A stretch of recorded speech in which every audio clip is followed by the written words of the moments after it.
Hey, everybody. Welcome back to the Zoop podcast. This is another episode with a wonderful guest, Cam Kerkau. You can go back and listen to all other episodes on iTunes, on Spotify. We stream every Wednesday at 6 p.m. on YouTube, on Facebook. Catch us there. Those videos live forever on YouTube, Facebook, Instagram. There's going to be some more clips on TikTok and everywhere else that you find your social media. So please go back, listen to some of the other podcasts that we have in both video and audio format. And thank you for tuning in today.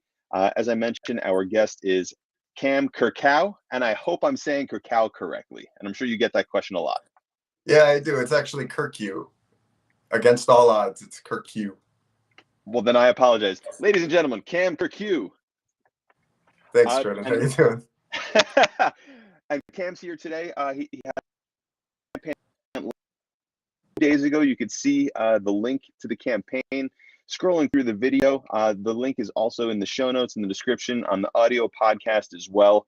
The name of the book is Gilgamesh Eternal. We're currently crowdfunding for issue 2. You could all issue 1. But Cam, give us the backstory and of the creation of this book and sort of the story so far, issue 1, and what can people expect in issue 2? Yeah, so I like to say that Gilgamesh Eternal is the world's first story retold in the world's greatest storytelling medium. The Epic of Gilgamesh is a series of Mesopotamian poems that are about almost 5,000 years old now, I think. And just like 200 years ago, we found these things written down on clay tablets. So it's, humanity's earliest piece of literature. So me and Kostas Pantoulas and letterer Mira are retelling the Epic of Gilgamesh in comic book format.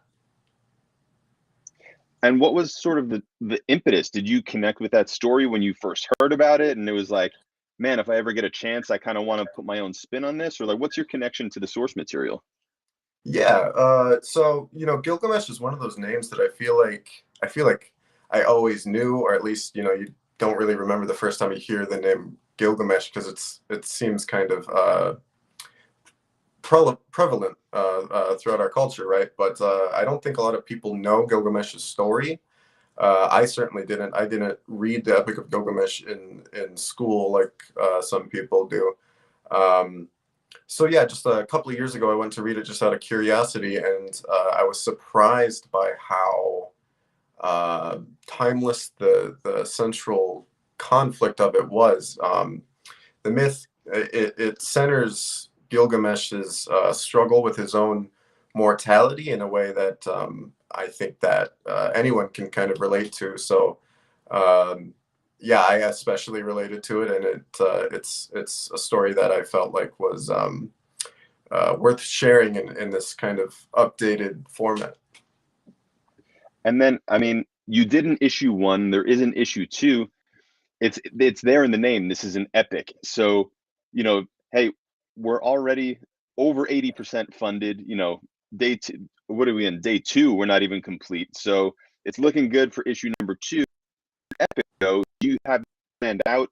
If so, how far? From issue 1, 2, and then what can we expect afterwards? Yes. So I kind of wanted to challenge us to tell the story in 3 issues. You could really easily tell this story in 50 issues, not because it's a very long or complicated myth, but because there's so many interesting little half-explored threads in every in every section of it. I felt like I could have spent just a few issues talking about Gilgamesh and Enkidu's journey to defeat Umbaba, who we see in the first issue, in several issues. And so I made a pretty conscious decision early on that we were going to rein it in and focus on delivering just 3 very satisfactory issues that give you the whole myth. Wow. Okay. And then, is this your first creator-owned work that you're putting out, or do you have other credits from before this? I mean, we kind of have only met because of this campaign, so I'd love to know a little about anything that you've done before this on the writing side of things in particular. This was my first comic of this stature, I guess I would say. I've done quite a few anthology pieces, but most of my time in comics has been spent editing other people's books. I was an editor at Source Point Press for the last 2 years, and I worked on half a dozen books there. I've been writing comics since a very early age. In fact, I made my first comic when I was like 4 years old. I always knew it was exactly what I wanted to do, and so I kind of tried to put myself on a life trajectory that led me to be able to do that. And so, yeah, this is my first crowdfunded physical copy book that you can hold in your hands. That's coming from me, as opposed to a magazine or an anthology book or something like that. But I expect to be doing many, many more. And I hope that you do, my friend.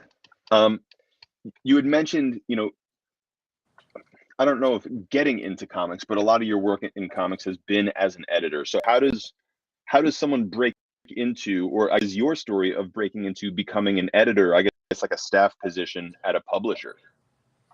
Yeah.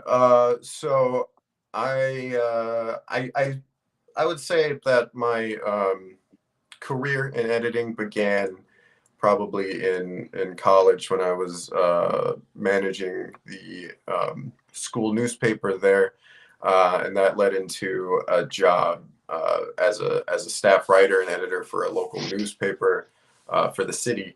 And in that whole time, I was finding every way that I could to put local comic books, or sometimes not even local comic books, sometimes just writing about Marvel and DC in the college and the city newspapers, which, it didn't really belong there, but that's what I was passionate about. So that's where I was putting it.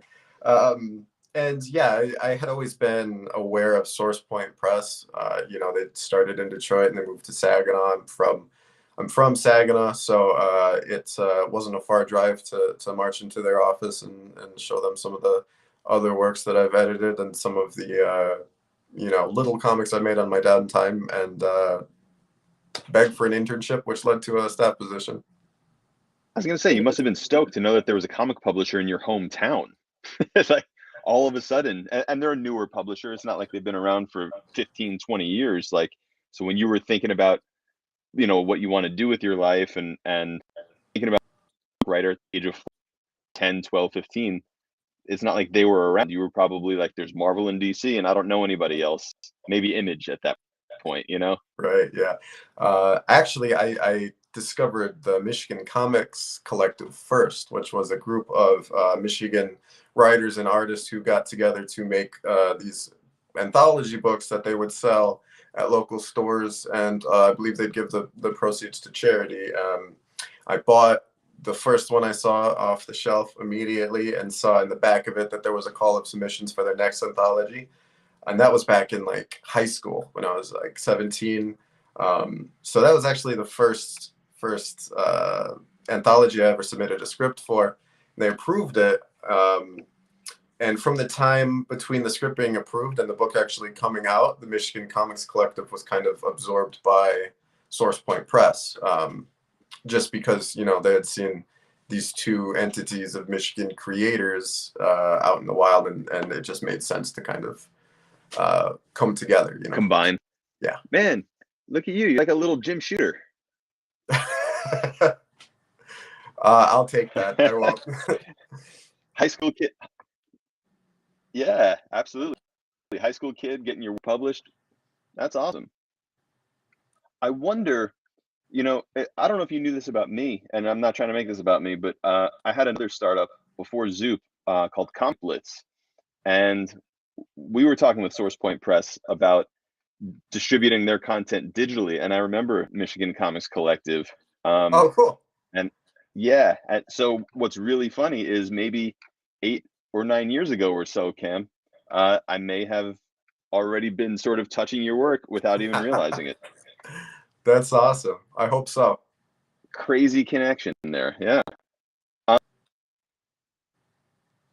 In the world of comics, I mean, so you and like always knowing that it's what you want to do is interesting to me, because even as a kid, like I used to love drawing comics, but I never realized like, oh, someone does that. Like I knew there were artists, but I never really thought about the writers. Latched onto the writing piece so early. I guess what was like some of your first comics? Was like the Archie stuff, or was it right into, you know, Marvel and DC? I think I was probably right into Marvel and DC. You know, growing up in the 90s, my first exposure to superheroes was, you know, probably that like 1992 or 1994 Spider-Man animated series. And so I Oh, for think sure. my grandfather owns a couple of local antique stores, and he had, you know, there's always a section in those old antique stores full of comics from the 50s and 60s and 70s. And so growing up in that environment, I always knew what a comic book was, and you know, being obsessed with Spider-Man, I did gravitate more towards the Marvel stuff. And I think my parents probably found me some of those old essential collections of, you know, there's the black and white reproductions of the early Marvel Sure. comics. So I would I would assume those are my first comics. It's hard to remember, you know, it's like 20 years ago, Yeah, yeah. but Do you remember, did your grandpa have like any gems or key issues in those antiques that you're like, oh my God, if we only held on to them? no, no, it was mostly there was a lot of ROM Space Knight, Okay. a lot of the 60s romance comics when they were trying to you know, like relight that fire, but it didn't quite work out for them. A lot of that stuff. Fun Wow. stuff But like, though. no, what's that? Fun stuff. Yeah, yeah. But no like Hulk #1 or Iron Man #1, like Journey into Mist or anything like that. Gotcha. Nope. Unfortunately not. So who would be considered, I guess, like your biggest writing influence? You know, whose work do you, or is it like multiple writers, or is it, you know, one writer in particular? Do you find yourself modeling yourself after anybody, or do you just want to be the first Cam versus next Garnet, for example? Yeah. Yeah, I mean, I think everybody wants to be the first themselves. You know, I think that part of the reason we do this whole writing thing is to be seen, right? So I try not to model myself after anyone too closely, because I would rather be the best Cam Kirkue, rather than, you know, the best Alan Moore impersonator. Sure. That said, my answer is pretty boring because Alan Moore is probably my greatest writing influence. I just feel like that there's always something to learn when you read an Alan Moore comic and when you read an Alan Moore script. And yeah, I just you know, he's got some upsetting viewpoints sometimes, but I just find him to be endlessly interesting. Um, on top of him, there's, you know, Grant Morrison, Neil Gaiman, all of the greats. Sure. Yeah. But none of these are boring answers. Saying Alan Moore to me is not a boring answer. I mean, Well, he's did you? everybody's favorite, you know? Sure, sure. Well, I don't know that he'd be like that. I'm not a writer, so I don't know that I would list him as my favorite. You know, of course, I love and respect everything that he's done, but I mean, like, I thought about this recently. I mean, to me, I love everything Garth Ennis has ever done, and I guess that's why I threw out his name earlier. Um, I love everything that like Tom King is doing lately. I don't know. Do you have any like modern, like, are there any modern writers right now that you're loving what they're doing, or, you know, the influences come from, you know, like the 90s and early 2000s versus like modern writers? Yeah. I think that probably in if we're talking more modern, on the I probably look more at cartoonists, guys that are doing the writing and the art at the same time, just because I don't know. Lately, that's what interests me most, is seeing how their brains work and how their brains kind of put together a comic book. I think there's probably a lot to learn from somebody who's writing for themselves when when you want to write for other people. I mean, right now, my favorite artist is Daniel Warren Johnson. His Hell like yeah. Wonder Woman, Dead Earth stuff, his Beta Ray Bill stuff. It's really, really cool. I'm definitely reading every chapter of Chainsaw Man every week when it drops, or every other week now, I think it is. And I think it's Naoki Urasawa, I think, is the creator of. He did Pluto and Monsters. He, I think, is probably one of our greatest living comic storytellers. So I try to read a lot of his work and take in a lot of influence from him. Wow. Can you shoot me a link sometime? I really like that. Sounds very interesting. I know Yeah, of sure. I know of Chainsaw Man. I see it all over the place. I've never read any. And the name that you just dropped, can you say that again? Naoki Urasawa. He didn't do Chainsaw Man. He did Pluto and Monsters and a bunch of other stuff. But yeah, those two are some of my favorites. That's awesome. That's very cool to hear. You had mentioned that cartoonists are an inspiration to you. Do you draw at all? No, only for fun. For fun, I might doodle, but no, it's actually kind of funny. I remember being around 12 or 13, and I actually didn't know that I was going to focus on writing so early. I knew I was going to make comic books, and for a long time, I just was trying to teach myself how to write and draw for myself. And then being around 13 or 14, I decided, you know what? I don't think the art thing is going to work out. I think where my strengths are is in the writing. And so that's when I started focusing, which is probably a very silly thing for a 13-year-old to tell himself. I kind of wish I did keep drawing. It'd probably be much better 14 years later, but that's Sure. what it is. But it's also kind of a mature thing to tell yourself too, is like, hey, this is what my focus, like this is what I want my focus to be. This is what I'm more passionate about, and just pursue that. That also takes some guts and bravery to know that, and just kind of follow that passion.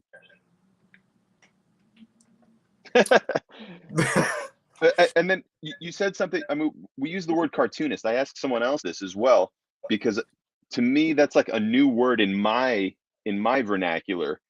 And to me, the definition of a cartoonist, and I think you said it too, is someone who writes and draws their own stories. Is that your definition of a cartoonist? Yeah, it is, and Okay. I think it's a more a newer word for me as well. I'm not sure who was saying it that I picked it up from, but it works. I feel like we need a word specifically for those guys, because calling them a writer and an artist is a mouthful. So Sure. But I mean, for me, when I hear that, my first inclination though is to just look at, I mean, I picture someone who's doing like the Sunday morning newspaper cartoons yeah, and I versus think that's where it comes from. Is the idea that somebody who's writing and drawing their own book probably has a little bit more in common with the old school creators from the early days who were putting their strips in the newspaper. So I think that's Gotcha. where it comes from. Yeah. And I know, kind of moving to the future a little bit, I know that you've just taken a career change. So what are kind of maybe some of your next steps? Oh yeah, by the way, we have a question from just Chance, our producer. Yes, please, let's show some of the pages from Gilgamesh as we continue to talk here.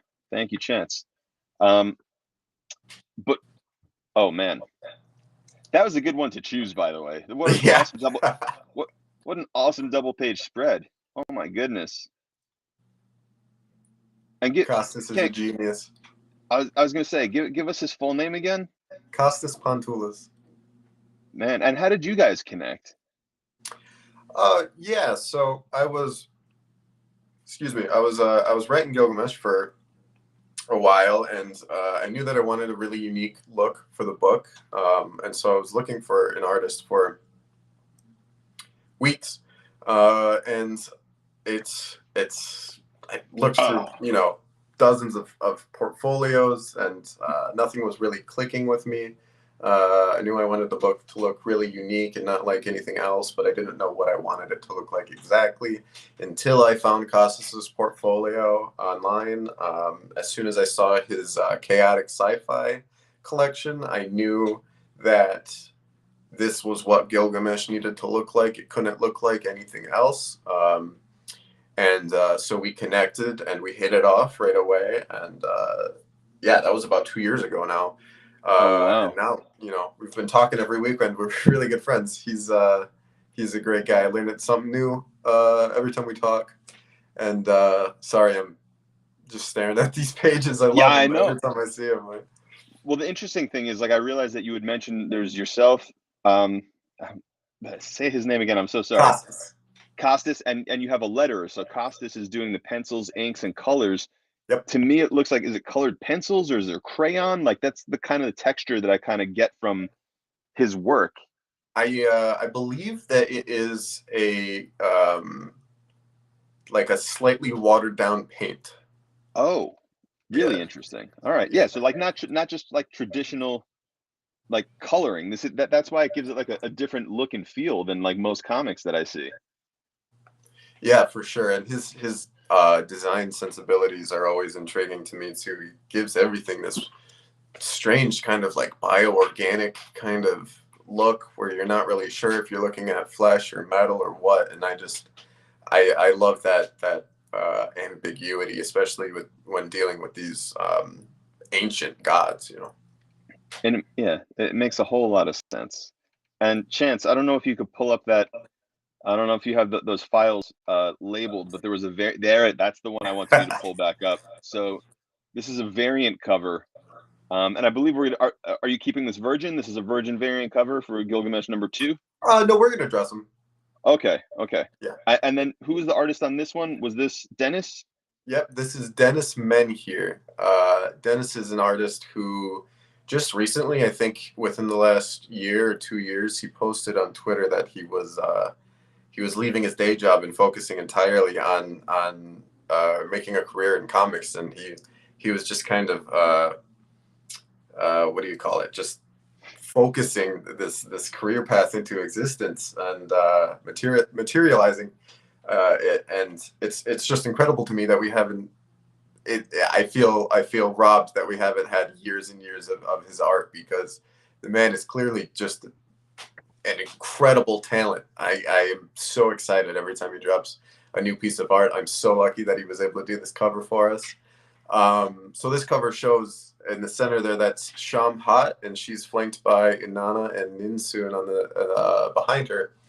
Shamhat's a really interesting character because we don't see her a lot in the first issue, but she is Gilgamesh's closest friend, and Inanna, the antagonist of the story, her high priestess, and so she's kind of caught between them and their ambitions in a very complicated way that we're going to explore a lot more of in the second issue. So this cover is very appropriate for the second issue, and man, just That's look at fantastic. Yeah, that's fantastic. And question, just listening to some of the, listening to you describe Gilgamesh, not necessarily like your story, although I guess it's maybe like two questions. Is the original like a religious story, and then if so or if not, does that piece of it also translate over into your version?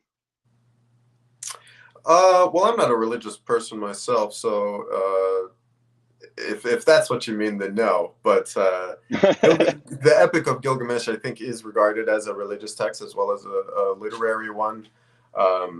We say it's our first story, our first piece of literature ever written down, but there is actually an older piece of text, which I think is a strictly religious text that predates Gilgamesh. And I'm I'm not going to tell you about it because I don't know enough about it. But yeah, I Fair think enough. that Yeah. the short answer is Gilgamesh. Yeah, is regarded as a religious text for ancient Sumeria, ancient Mesopotamia. Gotcha. All right. Um, do you have plans aside from finishing up Gilgamesh? Is there anything else sort of like on your radar for future? Is it, a staff position with another publisher? Is it more writing? Is it freelance editing? Like where do you see yourself, going next? Yeah, I see myself moving into freelance writing and editing. That's kind of what's on my slate now. Um, Before I left my full time position at Source Point Press, I was working on. I was editing a book called Nightwalkers, written by Cullen Bunn with art by Joe Picardo. It's a vampire post-apocalyptic horror book that is one of the coolest things that I've ever been able to work on in my entire life.